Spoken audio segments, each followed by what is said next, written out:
Hey everybody, this is Natalie with Treasures of Minnie, and today we're going to be making a Christmas card using this stencil. It's called Mini Christmas Lights by the Crafters Workshop.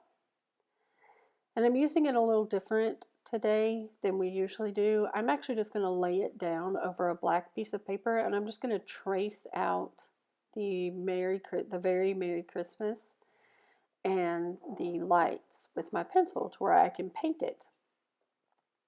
And this is some black cardstock that I got from this little paper pad. They're called H2O's, and it's by Strathmore.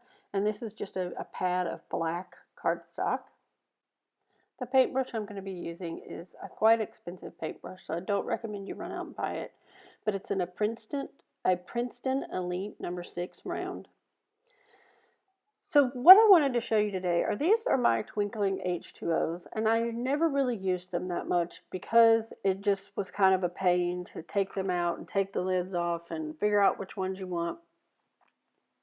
So I thought if I made it into a palette, as you can see here, that I would use it more. So I took this box that I had, this little plastic container that I had, and I cut a piece of coroplast to fit in the bottom of it, and then I hot glued each of my little twinkling H2O's down, and I made a color chart on the top. Now these look different on black paper than they do on white paper, so as you can see there, I did a strip on white and a strip on black. So I'm just painting in the Very Merry Christmas in gold, and I know right now that the Fine Tech and the Ganzai Tambai Gold, they're very popular right now and everybody's running out and buying them. And I've thought about it so many times, but I just can't see in spending the money on it when I have these twinkling H2O's. So I thought that I would show you how pretty they really are, and that sometimes when you just make palettes for things, it makes it more easy to use and you'll use it more. So as you can see, these iridescents, they're colored on the black, but on the white you can barely see it. So I'm using the iridescent green here to paint in the like holly leaves. And I did try to mix some greens and some blues and yellows to make different colored greens, and it did work. They do mix. I didn't really end up liking it that much, so I ended up painting back over it, but it does mix. This is a green jelly roll pen that I have, and Christmas lights are green that I can remember. Most of them are, so that's why I chose green.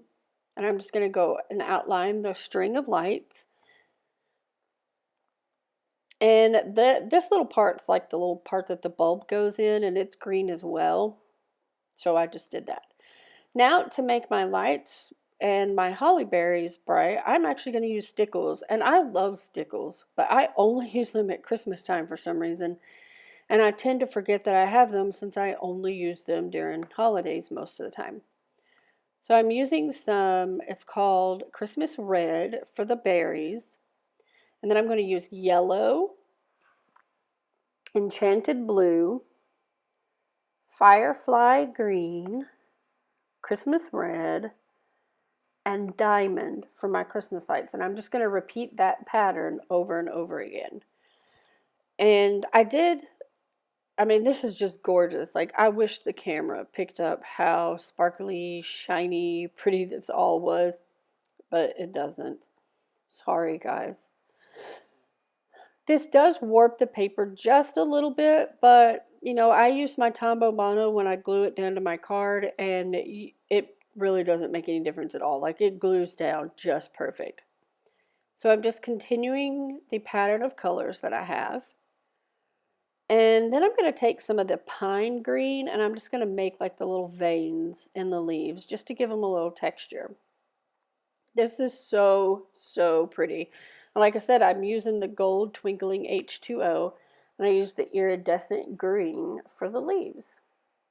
Now, because the stencil is 6x6, that means that my colored piece is 6x6, and I want my card to be 1/4 inch bigger.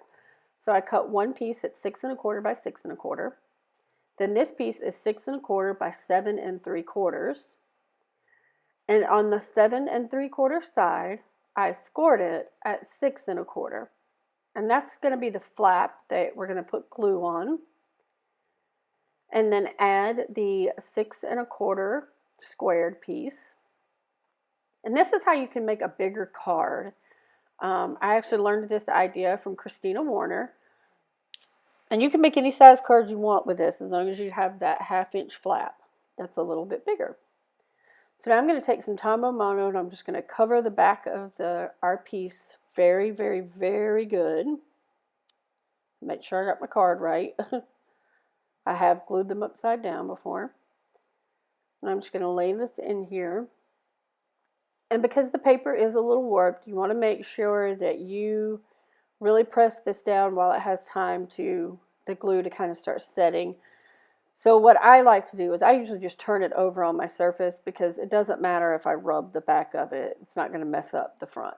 So I usually just flip it over and give it a real good rub. So this is our card today. It was very quick and very easy. My main purpose was to show you how to make a palette with your twinkling H2O's and how they do the same thing as some of the newer products that are out, but we really don't need to run out and buy them when we have something that works just as well. But maybe we need to change its delivery system, I guess. I tend to use more of my products when it's in a palette like that. So hopefully this will bring twinkling H2O's back. And I hope you enjoyed this card today and give it a try and get out your twinkling H2O's. And I will have another card video in just a couple of days. And until next time, from my craft room to yours, hugs and loves. Bye.